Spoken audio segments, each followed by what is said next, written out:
ഏവർക്കും പുതിയ അറിവുകളിലേക്ക് സ്വാഗതം. നാസയുടെ ജെയിംസ് വെബ് ബഹിരാകാശ ദൂരദർശിനി ഒരു പുതിയ ഗ്രഹത്തെ കണ്ടെത്തി. ഭൂമിയിൽ നിന്ന് ഏകദേശം 34 പ്രകാശവർഷം അകലെയുള്ള ഒരു ചുവന്ന കുള്ളൻ നക്ഷത്രത്തെയാണ് ഇത് ചുറ്റുന്നത്. ശനിയുടെ അത്രയും ഭാരമുള്ള ഈ ഗ്രഹത്തിന് TW7b എന്നാണ് പേര് നൽകിയിരിക്കുന്നത്. ഒരു ഗ്രഹത്തെ അതിന്റെ ചിത്രം നേരിട്ട് പകർത്തി വെബ് ദൂരദർശിനി കണ്ടെത്തുന്നത് ഇതാദ്യമായാണ്. ഈ രീതി ഉപയോഗിച്ച് കണ്ടെത്തുന്ന ഏറ്റവും ഭാരം കുറഞ്ഞ ഗ്രഹം എന്ന പ്രത്യേകതയും ഇതിനുണ്ട്.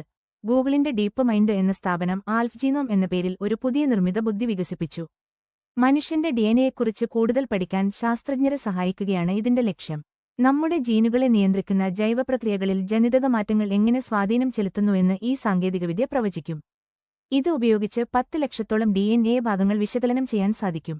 ഇത് ഗവേഷകർക്ക് പുതിയ ആശയങ്ങൾ വേഗത്തിൽ രൂപീകരിക്കാനും അതുവഴി ശാസ്ത്രീയ കണ്ടെത്തലുകൾ വേഗത്തിലാക്കാനും സഹായിക്കും. റോക്കറ്റ് ലാബ് എന്ന കമ്പനി അവരുടെ ഇലക്ട്രോൺ റോക്കറ്റിന്റെ വിക്ഷേപണത്തിന് മുന്നോടിയായുള്ള അവസാനഘട്ട തയ്യാറെടുപ്പുകൾ പൂർത്തിയാക്കി. 2025 ജൂൺ 27 ന്യൂസിലാൻഡ് സമയം പുലർച്ചെ 5 മണിക്കാണ് വിക്ഷേപണം. ഹോക്കി 360 എന്ന ഉപഭോക്താവിനു വേണ്ടി 4 ഉപഗ്രഹങ്ങളെയാണ് ഈ ദൗത്യത്തിൽ ബഹിരാകാശത്തെത്തിക്കുന്നത്. ഇതുകൂടാതെ യൂറോപ്പിന്റെ ഭാവിയിലെ ഗതിനിർണയ സംവിധാനത്തിനുവേണ്ടി ഒരു പ്രത്യേക ഉപഗ്രഹം വിക്ഷേപിക്കാൻ യൂറോപ്യൻ സ്പേസ് ഏജൻസി റോക്കറ്റ് ലാബിനെ തിരഞ്ഞെടുത്തിട്ടുണ്ട്. ഈ വിക്ഷേപണം 2025 ഡിസംബറിന് ശേഷം നടക്കും. ചൈനയുടെ ഷെൻഷോ 20 ദൗത്യത്തിലെ 3 ബഹിരാകാശ സഞ്ചാരികൾ ടിയാൻഗോങ് ബഹിരാകാശ നിലയത്തിൽ നിന്നും രണ്ടാമത്തെ ബഹിരാകാശ നടത്തത്തിന് തയ്യാറെടുക്കുന്നതായി ചൈനയുടെ ബഹിരാകാശ ഏജൻസി അറിയിച്ചു. നിലയത്തിലെ ജീവനശാ സംവിധാനങ്ങളും റോബോട്ടിക് സംവിധാനങ്ങളും കൂടുതൽ പരീക്ഷിക്കുകയാണ് ഇതിന്റെ ലക്ഷ്യം.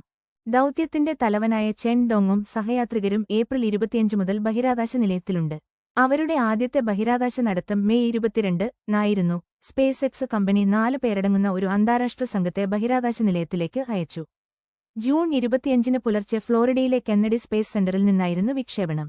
40 വർഷങ്ങൾക്ക് ശേഷം ആദ്യമായാണ് ഇന്ത്യ, പോളണ്ട്, ഹംഗറി എന്നീ രാജ്യങ്ങളിൽ നിന്നുള്ളവർ ഒരുമിച്ച് ബഹിരാകാശത്തേക്ക് പോകുന്നത്. ആക്സിയം സ്പേസ് എന്ന സ്വകാര്യ കമ്പനിയാണ് ഈ യാത്ര സംഘടിപ്പിച്ചത്. ഒരു സീറ്റിന് ഏകദേശം $65 ദശലക്ഷം ഇവർ ഈടാക്കുന്നു. അമേരിക്കൻ ബഹിരാകാശ സഞ്ചാരിയായ പെഗ്ഗി വിറ്റ്സണാണ് സംഘത്തെ നയിക്കുന്നത്. ഇന്ത്യൻ വ്യോമസേന പൈലറ്റ് ശുഭാൻഷു ശുക്ല, പോളണ്ടിൽ നിന്നുള്ള സ്ലാവോഷ് ഒസ്നാൻസ്കി, ഹംഗറിയിൽ നിന്നുള്ള ടിബോർ കബു എന്നിവരാണ് മറ്റംഗങ്ങൾ. ലോകമെമ്പാടും കുട്ടികളുടെ പ്രതിരോധ കുത്തിവയ്പ്പുകളുടെ കാര്യത്തിൽ കഴിഞ്ഞ 15 വർഷമായി വലിയ പുരോഗതി ഉണ്ടായിട്ടില്ലെന്ന് ഒരു പഠനം പറയുന്നു.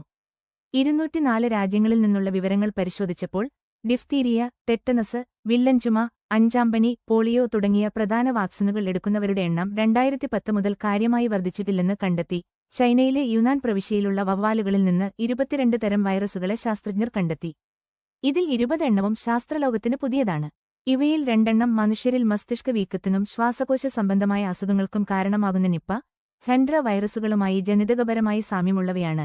യൂറോപ്പിലെ 5-ൽ ഒരാൾക്ക് ആരോഗ്യത്തിന് ഹാനികരമായ അളവിൽ വാഹനങ്ങൾ, തീവണ്ടി, വിമാനം എന്നിവയിൽ നിന്നുള്ള ശബ്ദമലിനീകരണം ഏൽക്കേണ്ടി വരുന്നു എന്ന് യൂറോപ്യൻ എൻവയോൺമെന്റ് ഏജൻസി റിപ്പോർട്ട് ചെയ്യുന്നു.